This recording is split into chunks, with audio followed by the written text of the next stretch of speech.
Je reçois sur le plateau de Westcran l'invité Jérôme Savajol de Delta Assurance, anciennement directeur des services d'information et DRH. Bonjour Jérôme. Bonjour. Alors, nous allons parler de ce nouveau monde et du tout digital. Et votre analyse, vous, sur les risques de ce tout digital, la déshumanisation de la relation, et notamment dans un service RH, est-ce qu'il n'y a pas un risque de déshumaniser en voulant aller à tout prix vers le modernisme ? Bien sûr, il y a toujours un risque et je pense que face au risque, il faut chercher aussi quelles sont les solutions et les solutions positives. Moi, je crois que le digital est vraiment quelque chose de totalement enthousiasmant dès lors que l'humain va garder la maîtrise de ce digital.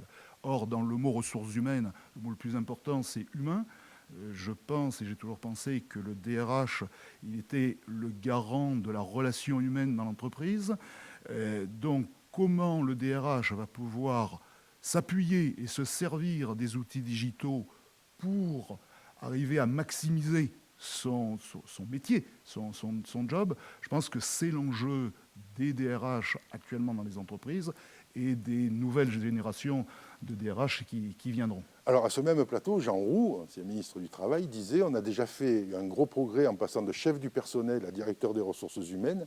Il reste une marche à gravir, c'est transformer ressources en relations. L'humain n'est pas une ressource comme le pétrole ou l'électricité. L'humain, c'est autre chose, et donc c'est de la relation humaine. » Alors aujourd'hui, pour des problèmes de lutte contre le racisme, l'homophobie, etc. On va même jusqu'à automatiser les CV, par exemple, et faire les CV anonymes ou les CV digitaux, ou faire du mythique de l'emploi. Est-ce que là, on ne va pas vers une dérive, l'enfer est pavé de bonnes intentions, qui, sous de bons prétextes, va casser complètement cet affect qu'on doit avoir quand on recrute un salarié? On ne peut pas avoir quelqu'un qui a été recruté par une machine et avec qui les humains ne vont pas avoir d'atome crochu, par exemple. Effectivement, pour moi, le digital ne doit pas s'immiscer là où l'humain prend la décision. Alors je m'explique, tous les sujets du recrutement, on peut avoir une aide digitale par exemple dans le sourcing, dans la recherche de CV, dans la recherche de candidature. Maintenant, je ne cautionne pas le fait que le processus de recrutement doit être délégué à des robots. Jamais. Je pense qu'on doit pouvoir s'appuyer sur tous ces outils pour sélectionner, pour retrouver certains critères qui vont permettre de faire correspondre le candidat au meilleur poste.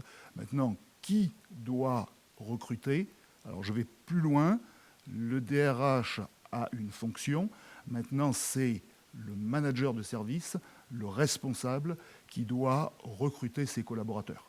Je ne cautionne pas non plus le fait que les managers dans les entreprises délèguent aux ressources humaines l'intégralité du recrutement. Pourquoi? Parce que pendant des mois, des années, la relation, elle va se faire entre une équipe et la personne recrutée. Voilà. Donc, alors ça va même encore plus loin, parce qu'on voit que le recrutement est devenu digital, la formation devient digitale, avec, alors l'épidémie a bien aidé avec du distanciel, mais ça avait commencé avant et ça avait le vent en poupe, et au moment où le vent commençait à cesser de souffler, est arrivée cette épidémie qui a remis le vent en poupe au distanciel. Mais il y a aussi tout un tas de robots à l'utilisation des DRH. Est-ce que là, il ne faut pas sonner l'alarme et dire aux DRH, attention, vous allez vous enfermer dans votre bureau et vous allez peut-être même un jour être en télétravail DRH, même plus savoir où est votre entreprise si ça continue? Alors, vous avez parlé de la formation. Je pense que la formation est un magnifique terrain de jeu pour le digital. Aujourd'hui, on a des gens qui sont en déficit de formation. Il y a des gens qui sont exclus des parcours de formation pour des raisons financières, pour des raisons de temps. Et aujourd'hui, le digital, à travers ce qu'on appelle les MOOC ou les cours en ligne, permet un accès à la formation beaucoup plus facile qu'avant. Et moi, il y a quelque chose qui m'enthousiasme, on ne le sait pas assez, mais aujourd'hui, les premiers consommateurs de MOOC, ce sont les pays émergents.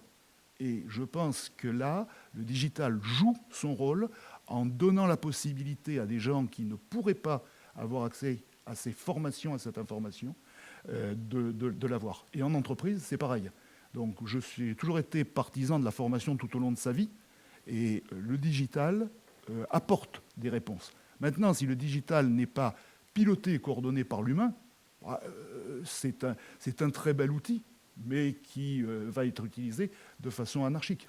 Oui, parce qu'on voit ce développement du digital qui vise même à faire des prévisions. On entend parler d'histoire marketing où on peut tracer, à force de croiser les fichiers, vers une certitude absolue de la décision d'un client à un instant T.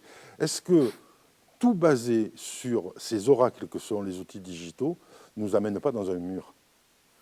De la même manière qu'on allait voir des oracles dans l'Antiquité pour prendre des décisions, l'oracle apporte quelque chose. Mais qui prend la décision? C'est l'humain, c'est le décideur. Donc, de la même manière, moi, je crois qu'il est utile et intéressant de s'appuyer sur des sources d'information, sur des sources de décision à travers l'intelligence artificielle qui sont pertinents. Maintenant, la décision finale et les conséquences de la décision reviennent à l'humain. Donc c'est l'alarme, c'est la sonnette d'alarme qu'on peut tirer en disant attention, du temps des oracles, il y avait encore le libre arbitre, mais tel que ça nous est présenté aujourd'hui, on a l'impression qu'on a tué ce libre arbitre. La plus grande sonnette d'alarme, c'est de faire que les DRH ne délèguent pas l'intégralité de leurs fonctions à l'outil digital. Voilà, moi, ce serait ça le point sur lequel je voudrais le plus insister, c'est garder le libre arbitre, effectivement, garder la décision, garder la main sur le digital. Maintenant, il ne faut pas en avoir peur non plus, et l'utiliser de manière importante dans l'entreprise pour toutes les tâches qui n'ont pas de valeur ajoutée, les notes de frais, le suivi des éléments administratifs, le suivi des éléments de paye. Il y a des solutions digitales très très pertinentes qui font gagner beaucoup de temps et qui permettent au DRH de se recentrer sur sa vraie fonction, qui est d'être le garant de la relation humaine. On va faire un parallèle un peu exagéré. Aucun algorithme n'avait vu l'importance de la pandémie que nous venons de traverser. Tous ceux qui ont voulu générer, depuis le mois de février, où on se disait ça ne viendra pas en France, où on ne sera pas contaminé, où ce ne sera pas grave, tous les algorithmes se sont plantés et on en est où on en est aujourd'hui, dans cette début d'année 2021, où on ne sait toujours pas comment, dans les 3 mois, on va continuer à travailler, à vivre, etc., si le vaccin va fonctionner. On s'est rendu compte récemment qu'en Angleterre, on déconseille à des gens qui ont des allergies de se faire vacciner avec le vaccin de Pfizer parce que le remède est plus grave que le mal, quoi, est pire que le mal. Donc peut-être que ce parallèle est intéressant à faire en disant tout déléguer à l'algorithme, puisque c'est l'algorithme qui dirige un peu les entreprises aujourd'hui, c'est potentiellement nous amener dans le mur. Bien sûr. Bien sûr, de la même manière que tout délégué à la visioconférence et au télétravail n'est pas la solution. Maintenant, il faut quand même reconnaître que dans l'épreuve que nous vivons, que nous traversons aujourd'hui, les solutions digitales ont été utilisées à bon escient, à mon avis, pour pouvoir maintenir ce lien social, ce lien entre les équipes et faire que notre économie, même si elle est au ralenti et très très très ralenti, arrive quand même à perdurer. Alors, on va pas jeter le bébé avec l'eau du bain. On va simplement dire que le digital, oui, mais à manipuler avec précaution et en ayant fait une analyse précise de ses besoins. Et en sensibilisant les DRH à l'utilisation de ce digital. Je pense qu'aujourd'hui, il y a un déficit de formation des DRH. Donc, ça génère soit des phénomènes de peur et de rejet, soit des phénomènes d'enthousiasme excessif qui ne sont pas non plus, à mon avis, très, très intéressants. Pourquoi ? Parce que le DRH, et c'est normal, découvre en même temps que les autres utilisateurs les vertus et les risques de ces outils. C'est ça, ce n'est pas 100% vertu. Jérôme, le temps qui nous est imparti est toujours bien trop court, mais je vous réinviterai pour aller parler du digital, du monde digital de demain à horizon 5-10 ans, pour avoir votre analyse qui est, ma foi, très pertinente. On a eu l'occasion d'échanger, parce que je pense qu'il y a beaucoup de sonnettes d'alarme à tirer et qu'on n'est pas conscient que le digital n'est pas simplement un progrès qui va faire avancer la machine, mais peut être un tas de graines de sable qui peuvent sérieusement l'enrayer aussi si on n'y prend pas garde. Très bien, avec plaisir. Merci Jérôme. Merci.